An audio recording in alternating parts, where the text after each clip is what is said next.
नमस्कार बच्चों, स्वागत है आपका आपके अपने YouTube channel Vishwanath education mystery पर।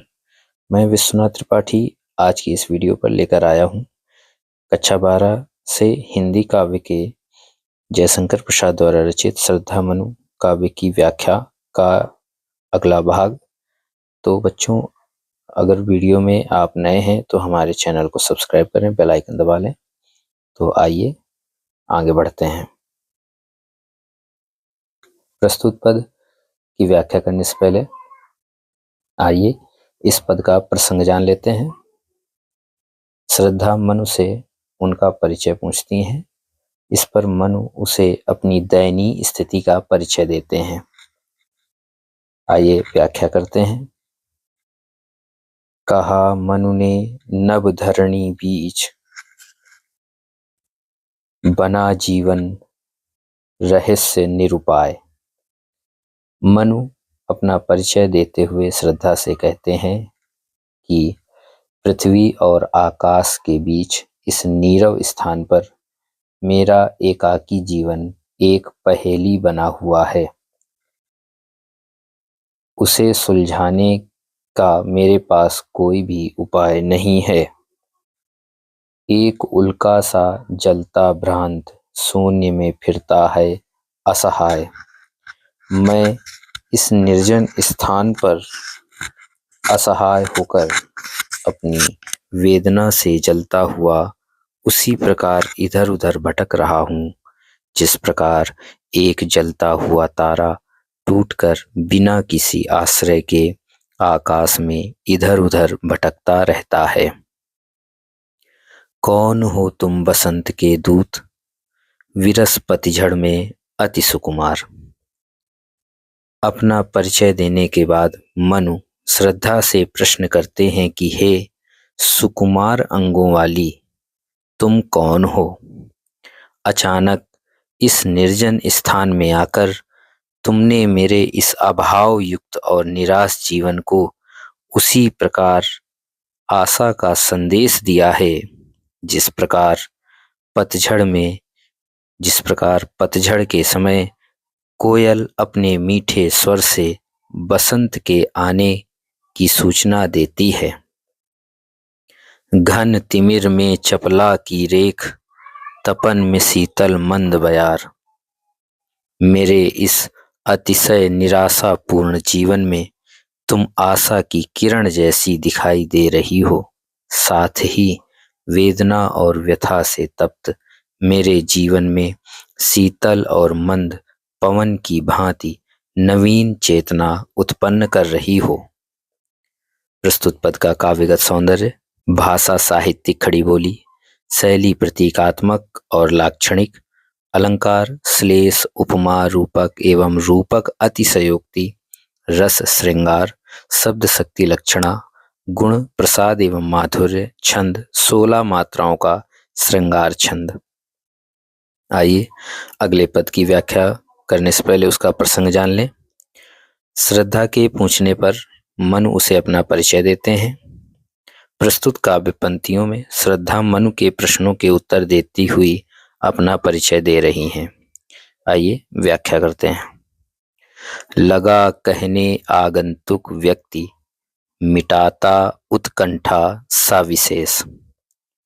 मनु के पूछने पर अभी कुछ देर पहले ही आने वाले व्यक्ति, जिसका नाम श्रद्धा था, ने अपने विषय में सब कुछ जानने के लिए विशेष रूप से उत्कंठित मनु की जिज्ञासा शांत करने के लिए अपना परिचय देना आरंभ किया। दे रहा हो कोकिल सानंद सुमन को ज्यों मधुमय संदेश। उसकी मधुर वाणी मनु को ऐसी लग रही थी मानो कोयल आनंद में भरकर फूलों को मधुमय बसंत के आने का संदेश सुना रही हो। भरा था मन में नव उत्साह, सीख लूं ललित कला का ज्ञान। ऐसी मधुर वाणी में श्रद्धा कहती हैं कि मेरा युवा मन नवीन उत्साह से पूर्ण है, जिससे मेरे मन में ललित कलाओं का ज्ञान सीखने की उत्कंठा जागी है। इधर रह गंधर्वों के देश, पिता की हूँ प्यारी संतान। इसलिए मैं उन ललित कलाओं को सीखने के लिए गंधर्वों के देश में निवास करती हूँ। मैं अपने पिता की अत्यंत प्रिय संतान हूँ। प्रस्तुत पद का काव्यगत सौंदर्य। भाषा साहित्यिक खड़ी बोली, शैली प्रबंधात्मक, अलंकार रूपक तथा उपमा, रस श्रृंगार, छंद 16 मात्राओं का श्रृंगार छंद, गुण माधुर्य, शब्द शक्ति, अभिधा। दृष्टि जब जाती हिमगिरी ओर। आइए इन पदों का प्रसंग जान लें। प्रस्तुत काव्य पंक्तियों में श्रद्धा मनु को बताती हैं कि वह उनके पास तक किस प्रकार पहुंची हैं। आइए व्याख्या करते हैं। दृष्टि जब जाती हिमगिरी ओर, प्रश्न करता मन अधिक अधीर, धरा की यह सिकुड़न भयभीत, आह कैसी है क्या है पीर। दृष्टि जब जाती हिमगिरी ओर, प्रश्न करता मन अधिक अधीर। श्रद्धा कहती हैं कि जब जब मेरी दृष्टि इस उत्तुंग हिमालय पर पड़ती है, तब तब इसके संदर्भ में विस्तार से जानने के लिए मेरे मन में अनेकानेक प्रश्न उठकर मुझको बेचैन कर देते हैं। धरा की यह सिकुड़न भयभीत, आह कैसी है क्या है पीर। पृथ्वी की सिकुड़न के समान मन को भयभीत कर देने वाले इस उत्तुंग हिमालय का आखिर स्वरूप क्या है और इसमें निवास करने वाले लोगों की पीड़ा क्या है। इसी प्रकार के अनेक प्रश्न मेरे मन में निरंतर उठा करते हैं। बढ़ा मन और चले ये पैर, शैल मालाओं का श्रृंगार। श्रद्धा आगे कहती हैं कि जब मुझे मेरे प्रश्नों का कोई समाधान नहीं मिला, तब मेरे मन ने निश्चय किया कि क्यों न इस हिमालय क्षेत्र में घूमकर इसके विषय में जाना जाए। इस प्रकार मेरे मन का उत्साह बढ़ता गया और उसी उत्साह में मेरे पैर स्वयं ही इन पर्वतमालाओं का सौंदर्य देखने के लिए आगे बढ़ गए। आंख की भूख मिटी यह देख, आह कितना सुंदर संभार। हिमालय में घूमते घूमते मैंने इसके अनुपम सौंदर्य का पान जी भर कर किया, जिससे इसके सौंदर्य दर्शन की मेरी आंखों की भूख मिट गई।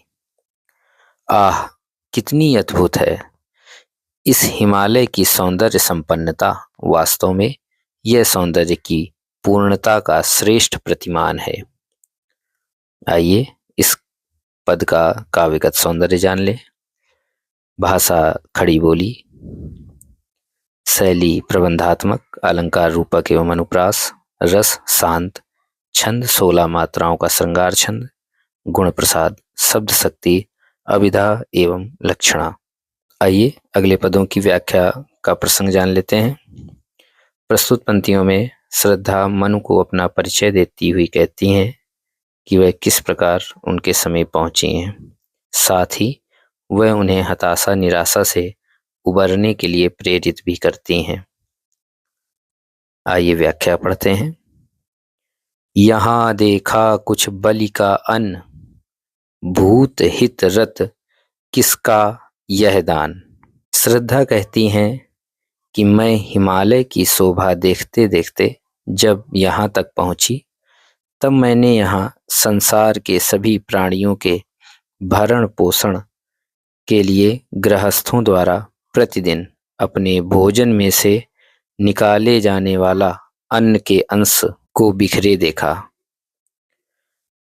इधर कोई है अभी सजीव, हुआ ऐसा मन में अनुमान। उस अन्न को देखकर मैं चौंक उठी और बलि के रूप में दान किया गया यह अन्न यहाँ निर्जन प्रांत में कहाँ से आया। तब मैंने अनुमान लगाया कि यहाँ आसपास में कोई जीवित व्यक्ति अवश्य रहता है। उसी ने यहाँ बलि का अन्न बिखराया होगा और मैं उस व्यक्ति को ढूंढते ढूंढते आप तक आ पहुंची। तपस्वी क्यों इतने हो क्लांत। वेदना का यह कैसा वेग, मगर हे तपस्वी, तुम्हें देखकर मेरी समझ में यह नहीं आता कि तुम इतने थके हुए, उदास और मुरझाए हुए से क्यों हो। तुम्हारे मन में यह वेदना क्यों इतनी तीव्रता से उमड़ रही है। आह, तुम कितने अधिक हताश। बताओ यह कैसा उद्वेग। ओह, तुम जीवन से इतने निराश क्यों हो, जबकि तुम सब प्रकार से सक्षम एक दृढ़ पुरुष हो। आप मुझे समझाएं कि आपका मन क्षोभ से क्यों भरा है। प्रस्तुत पदों का काव्यगत सौंदर्य जान लीजिए। भाषा शुद्ध, साहित्यिक खड़ी बोली, शैली प्रबंधात्मक, अलंकार अनुप्रास, रस शांत, छंद 16 मात्राओं का श्रृंगार छंद, गुण प्रसाद, शब्द शक्ति, अभिधा। तो बच्चों, आज की इस वीडियो को ज़्यादा बड़ा न करते हुए हम इस वीडियो को यहीं तक सीमित रखते हैं। शेष भाग को हम अगले वीडियो में जरूर लेकर आएंगे। अगले वीडियो में हम शेष पदों की व्याख्या करेंगे। तो बच्चों, इसी के साथ हम आपसे विदा लेना चाहेंगे। उम्मीद करता हूं कि आप लोगों को हमारे वीडियो जरूर समझ में आ रहे होंगे। तो आप हमारे वीडियो को लाइक जरूर करें, शेयर करें, कमेंट भी करें। तो मिलते हैं आपसे अगले वीडियो में। तब तक के लिए जय हिंद, जय भारत।